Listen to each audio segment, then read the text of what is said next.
அதாவது மிருகங்கள்னால் எது அப்படின்னா மாமிச உண்ணிகள் இருக்குல்ல, இந்த வேட்டையாடி சிங்கம் புலிகள் இதெல்லாம் வந்து மாமிச உண்ணிகள் மிருகங்கள்.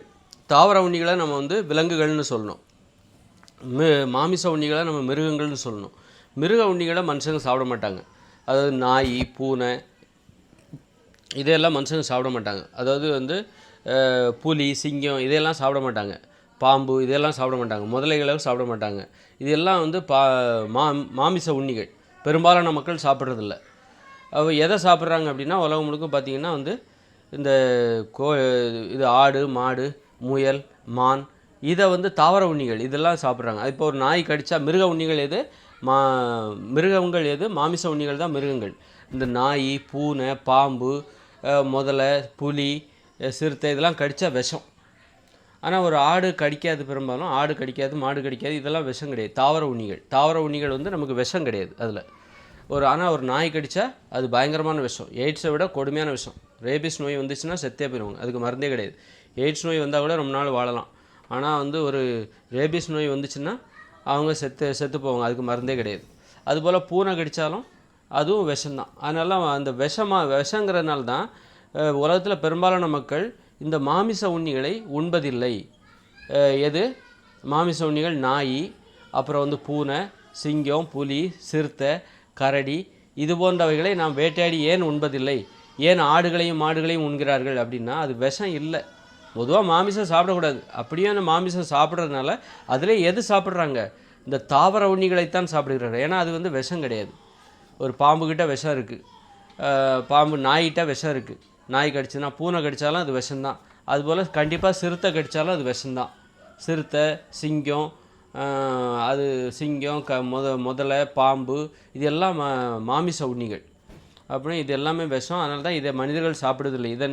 இதன் எச்சங்கள் கூட இப்போ ஒரு ஆட்டோட புழுக்க அருவருப்பு கிடையாது. அதை கையெடுத்து எடுப்பாங்க. மாட்டோட சாணி அருவருப்பு கிடையாது. ஆனால் அந்த மிருகங்களோட கழிவுகள் இருக்குல்ல அதெல்லாம் ரொம்ப அருவருப்பானது. ஒரு நாய் இருந்துச்சுன்னா அது அருவருப்பானது. நம்ம சாணியை கையால் கூட எடுப்பாங்க. ஆனால் ஒரு நாயோட ஆய்ங்கிறது அதை எடுக்க மாட்டாங்க. ரொம்ப அருவருப்பானது. அது டோட்டலாகவே அருவருப்பானது தான்.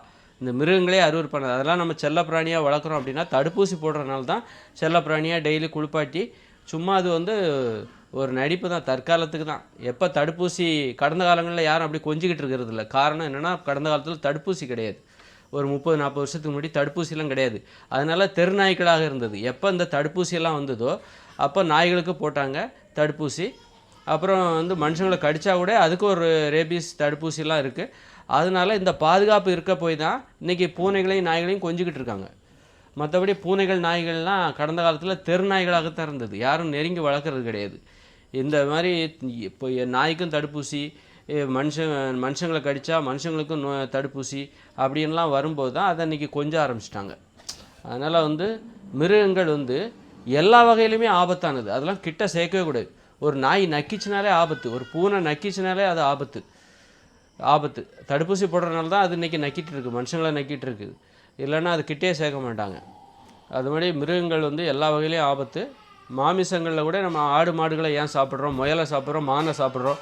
ஆனால் ஏன் வந்து நம்ம வந்து நாய்களையும் புலிகளையும் சாப்பிட்றதில்ல அப்படின்னா அது எல்லாமே ஆபத்தானது. அதோடைய கழிவுகளும் சரி அதோட எச்சிலும் சரி உமிழ்நீரும் சரி அது வந்து விஷம். சொல்லப்போனால் எல்லா வகையிலுமே அது நம்மளை பார்த்தா கூட நம்மளை வேட்டையாடி கூட கொல்லும். அதை நாம் பதிலுக்கு வேட்டையாடி அதை நாம் சாப்பிட்டு நாம் செத்து போயிடுவோம். நாய்க்கறி சாப்பிட்டா தண்ணி தாகம் எடுத்தே செத்து போயிடுவாங்கன்னு சின்ன வயசில் சொல்லுவாங்க. அதனால தான் நாயெல்லாம் சாப்பிட மாட்டாங்க அப்படின்லாம் சொல்லுவாங்க. ஆனால் நாயை வந்து சீனாவில் சாப்பிட்றாங்க, திபெத்தில் சாப்பிட்றாங்க. அவங்க எல்லாத்தையுமே சாப்பிட்றாங்க. பாம்பு முதற்கொண்டு எல்லாத்தையும் சாப்பிட்றாங்க. அது நம்ம அருவருப்பாக தான் நம்ம பார்க்குறோம். உலகத்தில் பெரும்பாலானவங்க அதை அருவருப்பாக தான் பார்க்குறாங்க.